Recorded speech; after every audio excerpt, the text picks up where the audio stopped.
తెలుగు ప్రజల తరఫున కేంద్ర ప్రభుత్వం తరఫున హృదయపూర్వకమైనటువంటి శుభాకాంక్షలు.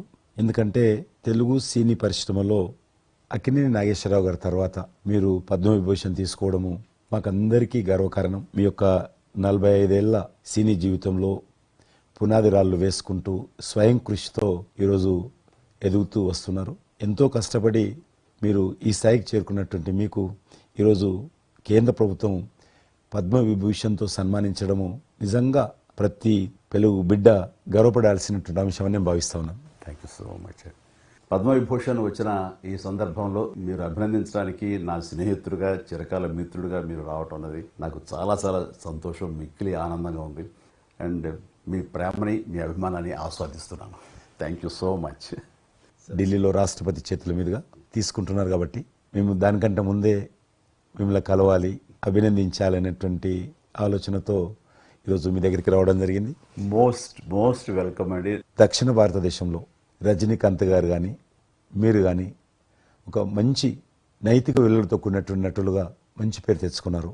అంతేకాకుండా మన తెలుగు ఇండస్ట్రీస్కి వచ్చినప్పుడు తెలుగు ఇండస్ట్రీలో అప్పుడప్పుడు అనేక రకాల సమస్యలు వస్తుంటాయి, క్రైసిస్ వస్తూ ఉన్నప్పుడు ప్రభుత్వంతో కానీ మీ నటుల మధ్యలో కానీ సినిమా ఇండస్ట్రీ మధ్యలో కానీ వచ్చినప్పుడు సీనియర్ నటుడుగా మెగాస్టార్గా అందరినీ సమన్వయపరుస్తూ మరి ముందుకు తీసుకెళ్లేటువంటి వారు. అలాంటి మీరు ఈరోజు మరి పద్మవిభూషణ్ రావడం అనేటువంటిది మరి అందరం సంతోషించాల్సిన అంశం అని నేను భావిస్తా ఉన్నాను. ఈ ఇండస్ట్రీ లేకపోతే మేము లేవండి.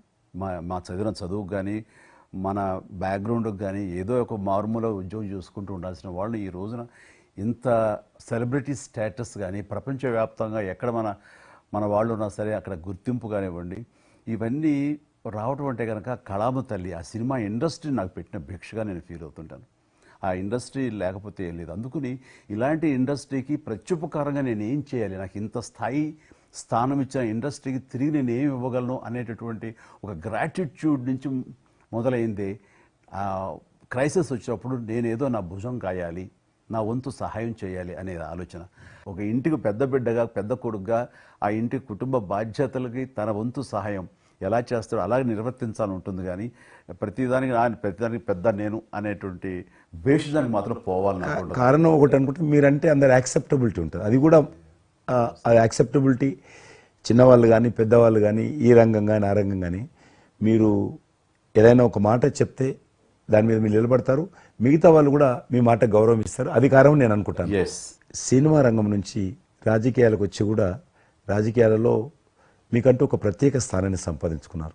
మీరు కొత్త ఒరవడి రాజకీయాల్లో కూడా తీసుకురావడం, మీరు చేపట్టినటువంటి ప్రచార కార్యక్రమం కానీ మీకు వస్తున్నటువంటి స్పందన కానీ అద్భుతంగా మేమందరం ప్రతి కార్యక్రమాన్ని వేరే ప్రత్యామ్నాయ పార్టీలో ఉన్నప్పుడు కూడా మీ రాకను మేము గమనించే వాళ్ళము.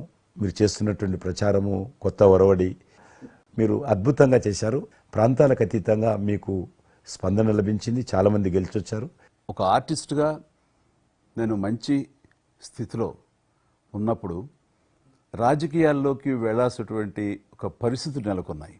ఆ సమయంలో నేను ప్రజలకి ఏదో చెయ్యాలనే తప్పనే ప్రధానం తప్ప ఎలాంటి పొజిషన్స్ ఏమిటి దీని మీద నాకు దృష్టి లేదు. ఎందుకంటే అన్నిటికీ మించి ఉన్నతమైన స్థానాన్ని వాళ్ళ మనసులో వాళ్ళు ఇచ్చిన తర్వాత దానికి మించి నాకు ఏది కావాలి కోరిక లేదు నాకు. అయితే ఏదో చిన్న ఎత్తున మనకి తెలిసి మనకు అందుబాటులో ఉన్నటువంటి చారిటబుల్ ట్రస్ట్ ఇవి పెట్టి చేస్తాం, నేత్రదానం అని రక్తదానం అని చేస్తున్నాం. కానీ పెద్ద ఎత్తున చేసే అవకాశం భగవంతుడు ఇస్తే కనుక అది చిత్తశుద్ధితోటి నేను మనసావాచ కర్మేణ చెయ్యాలి అని ఆ రకంగా నా కృతజ్ఞత తీర్చుకోవాలని మాత్రం చూపించాలని మాత్రం నాకు ఎప్పుడు ఉంటుండేది. నాకు ఇప్పటికి జ్ఞాపకం ఉంటుంది.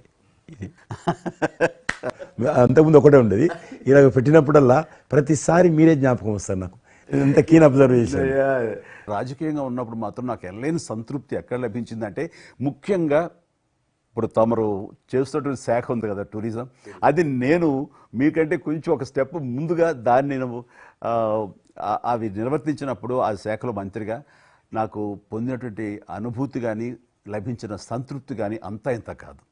ఆ రకంగా మాత్రం రాజకీయాలకు వస్తే ఇంత చేయొచ్చా అనేది మాత్రం నాకు సుస్పష్టంగా నాకు అనుభవపూర్వకంగా తెలిసి వచ్చింది మంత్రిగా ఉన్నప్పుడు టూరిజానికి. అది అలా అలా వెళ్ళి ఆఖరికి ఒక కల్నరీ ఇన్స్టిట్యూట్ అనేది నాకు అవకాశం తిరుపతిలో నేను వెళ్ళాను. అద్భుతమైనటువంటి ఇన్స్టిట్యూట్ అది. అంటే క్షమించాలి, అది ఇనిషియేట్ చేసి తీసుకురావడం వరకు నేను చేసి ఇంకా ప్లానింగ్ అంతా మీరు ఉన్నప్పుడే జరిగింది. అంతా జరిగింది. రాబట్టడానికి ఎంత కృషి చేశానంటే అంత ఇంత కాదు, అది మనకు రాకుండా పోయే పరిస్థితులు ఉన్నాయండి. ఆ టైం లోపల ఒక మినిస్టర్నా ఒక సూపర్ స్టార్నా అన్ని పక్కన పెట్టేసి ఆ ప్లానింగ్ కమిషన్ చైర్మన్ ఉండేవారు మౌంటెగా అహులువాలియా, ఆయన దీన్ని వద్దు, మనకి ఇది వైబుల్ కాదు, ఇది ఫీజిబుల్ కాదు అంటే కనుక కాదని ఆయన గుమ్మందరికి వెళ్ళిపోయి చేతులు కట్టుకుని ఇది ఓకే చేయండి సార్, దీని ఆవశ్యకత అంతా ఉంత కాదు. ఇండియాలో ఉన్నటువంటి ఎన్ని రకాల స్టేట్స్ ఎన్ని రకాల కల్చర్స్ ఉన్నాయో అన్ని రకాల వంటకాలు ఉండేటటువంటి దేశం మందే. అది నేర్పించే ఒక ఇన్స్టిట్యూషన్ ఈ రోజున మనకి కావాలి, అదే కల్నరీ ఇన్స్టిట్యూట్. అది మనకు వచ్చింది, దాన్ని మనం నిలబెట్టుకోవాలి. ఇది గొప్ప అవకాశం, ఎంతోమందికి ఉద్యోగం ఇవ్వటమే కాదు మన కల్చర్ని కూడా మనం నిలబెట్టుకోవడం అవుతామంటూ ఆయనతో పోరాడి కన్విన్స్ చేసి ఓకే చేసి ఇక్కడ రాష్ట్ర ప్రభుత్వం ఆ రోజున ఉన్నట్టు రాష్ట్ర ప్రభుత్వం ఒప్పించి రేణుగుంటలో 17 ఎకరాల దాకా చేయించి ఇంకా పెట్టేస్తున్నాం, ఇంకా మనం స్టోన్ వేస్తున్నాం ఇక్కడ అని అనుకున్న సమయంలో ఈ రాష్ట్ర విభజన సమయంలో నేను రిజిగ్నేషన్ టెండర్ చేసి వచ్చింది. అయితే ఫైల్స్ అంతకు అన్నీ అయిపోయినాయి.